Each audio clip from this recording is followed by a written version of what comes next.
And the Pure Wealth Boxing News done by trainer Robert Garcia here in Saudi Arabia. Robert, your man Bam picks up another world title, cements his place in the top 5 pound for pound. Just to summarise how special of a talent you have on your hands and how you would reflect on his performance last night. Well, look, I think we're starting to see the world starting to see what Bam really is, and I've seen it, 5 years ago, when he first started. But it's a matter of time. His performances are showing it little by little. I think this was a great performance. I'm very happy, even though I know he was a little frustrated because his baby was born the time that he's been here, and he's very close to his family. So I know that was probably in his head also throughout the 2 weeks here in Saudi. So I think he still has more to show in the future fights. This was a great performance. Puma Martinez was a tough kid, kept coming, but Bam is in a different level, and I think he showed it last night. Is the plan now just to try and get that final title, try and make that undisputed bout as quickly as possible? Yeah, well, now that, like Bam says, now that he's here, and he already has three, he just needs one more. I believe the IBF champion is fighting here in Saudi, December 27th. So we'll wait for the winner, and hopefully early next year we could do it. March or April, we could get it done. Now that we're so close, why not go for undisputed? I think Bam wants to, and after that, maybe go out to 118. Obviously, beyond that, as you mentioned, beyond back to 118, there's always been talks of the Nakatanis and what have you. Are those the names then to try and secure? Oh well, look, the fight against Nakatani was supposed to be last night. It was supposed to be last night. We had already agreed, and Nakatani, Mr. Honda had more other plans, moving up to 122. So we got to respect that too. So that's why we landed with Puma Martinez. But Nakatani's in the future, yeah, definitely. There's no way it's not going to happen. I don't know if you had a chance to watch any of the other fights, but did you catch Devin Haney and Norman or Benavidez and Yard at all? You know what? I was able to watch, from right there from our locker room. Obviously with a celebration and everything. But I did see the fights, and I think the whole card was really good. It was a great night of boxing. So what were your thoughts on Devin Haney in particular? I think he did a good job.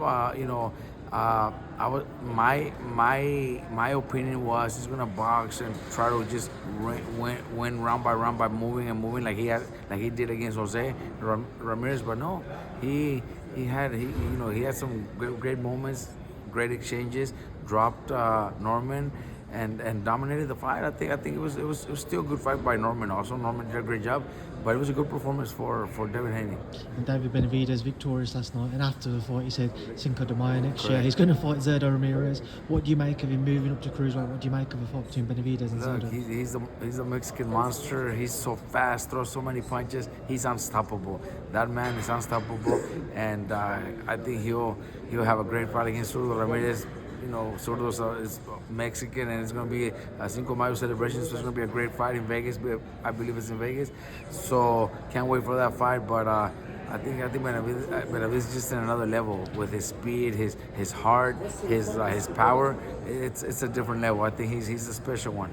Just last thing from me, Robert. Obviously, a lot of people waiting to see what's going to happen with Virgil next. Confident we get that Boots fight? Look, that's what we hope we could land. The Boots fight, but obviously, it's not just Eddie saying, okay, here's the contract. We already have a date. Let's make it happen. There's negotiations. It has to be a co-promotion. Golden Boy needs, is also involved with Virgil, Rick Marigan.